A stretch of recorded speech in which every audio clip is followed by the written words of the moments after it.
Good afternoon, everyone. My name is Raymond L. Pilayo, BSCD1G. So I'm going to present the Philippine Constitution, Article 12, National Economy and Patrimony, Section 16 to 22. So first is Section 16. So the Congress shall not except by general law provide for the formation, organization, or regulation of private corporations. Government-owned or controlled corporations may be created or established by special charters in the interest of the common good and subject to the test of economic viability. So under this section or under this provision, Congress is prohibited from passing a special law or charters for the formation, organization, or regulation of specific private corporations. These matters are to be provided by general law. So that is a law equally applicable to all private corporations. The purpose then is to prevent discriminatory practices wherein special privilege are granted to a few without giving other the right to obtain those privileges or the same condition. The exception relates to the private corporations that are owned or controlled by the government. So next is Section 17. In times of national emergency, when the public interest so requires, the state may, during the emergency and under reasonable terms prescribed by it, temporarily take over or direct operation of any private-owned public utility or business affected without public interest. So, under this provision, the state or this will call the government, in the times of national emergency when the public interest so requires, may either temporarily take over the operation of any privately owned public utility or business affected without public interest, or merely direct operation of said public utility or business. In the first case, the government virtually becomes owner of the utility or business.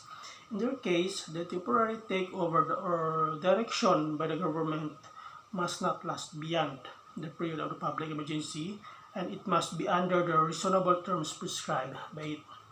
The President may declare a state of national emergency and exercise the powers granted by Section 17 without need of any emergency powers law enacted by Congress, as provided under Section 23 of Article 6.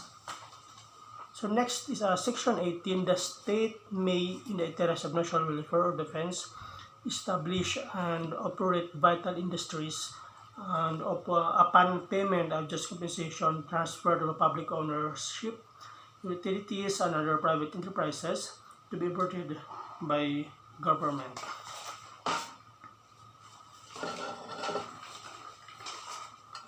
So under this provision, the state may do two things: establish and operate vital industries, means of transportation and communication, transfer to public ownership, utilities and other private enterprises upon payment of just compensation to be operated by government.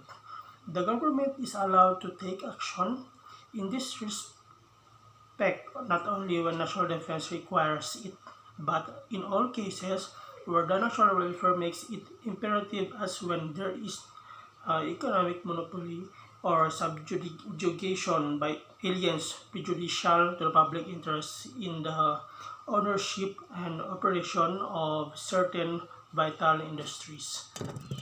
So next is Section 19. The state shall regulate or prohibit monopolies when the public interest so requires. No combinations in restraint or trade or unfair competition shall be allowed.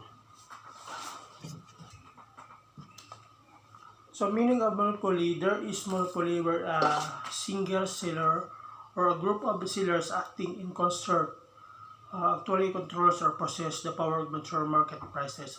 So the bigness of a company is not by itself indicative of a monopoly.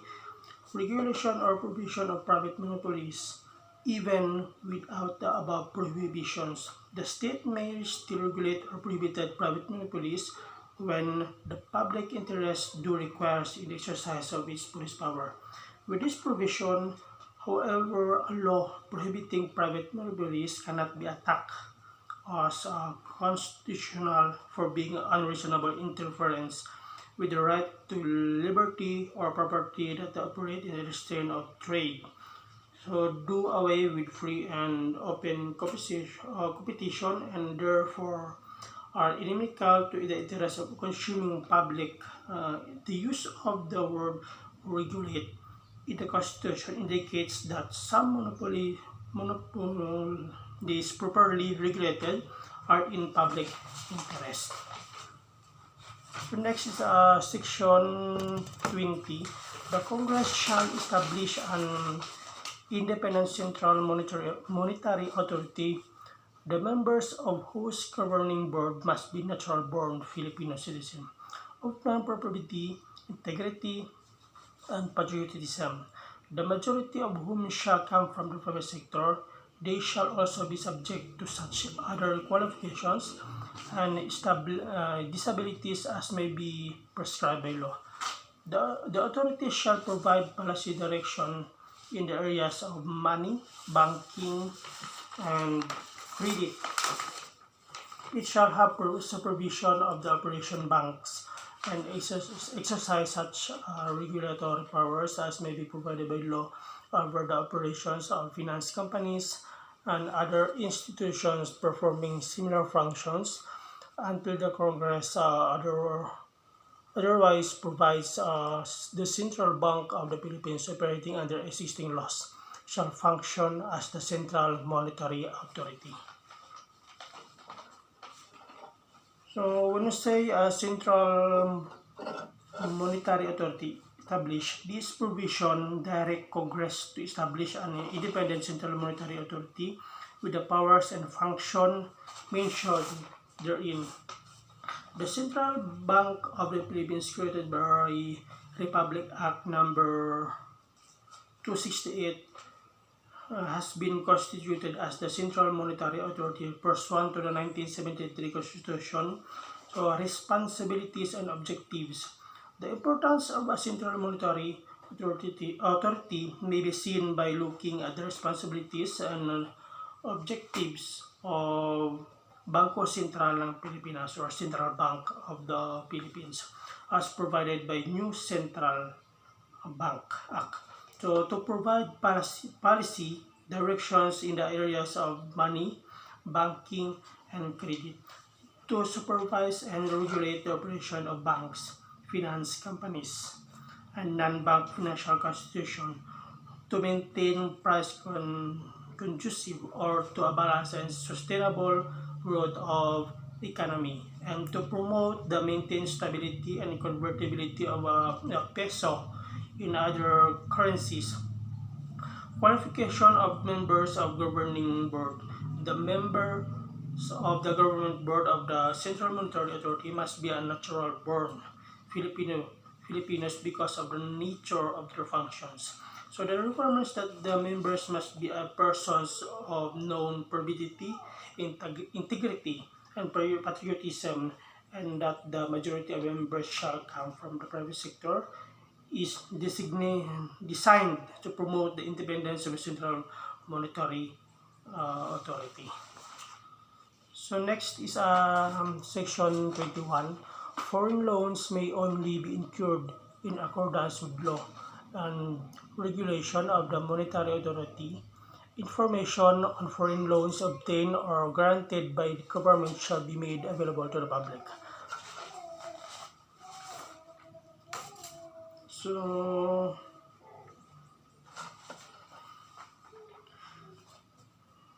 prevent once and for all the injudicious interacting of foreign loans in the past on the sole initiative of the President, even against the advice of the monetary board of the central bank.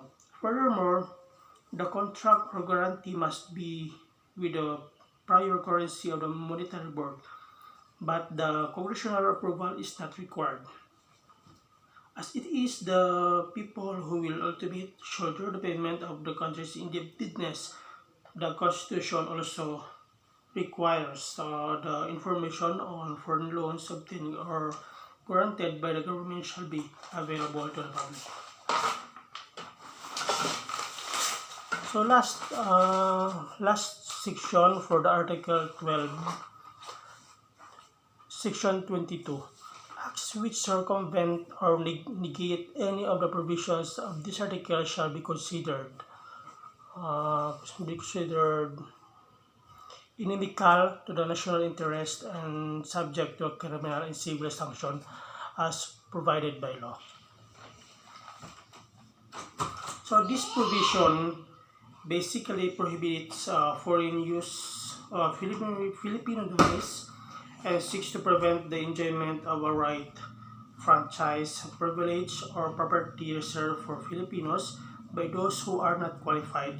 It is in response to the revelations of abundant violations of constitutional provisions reserving to the Filipinos and Filipino-controlled corporations certain areas of investment should be severe enough as to discourage employment of damaged by aliens. So the criminal or penalties should be severe as to discourage employment of by aliens. So that's all, and thank you.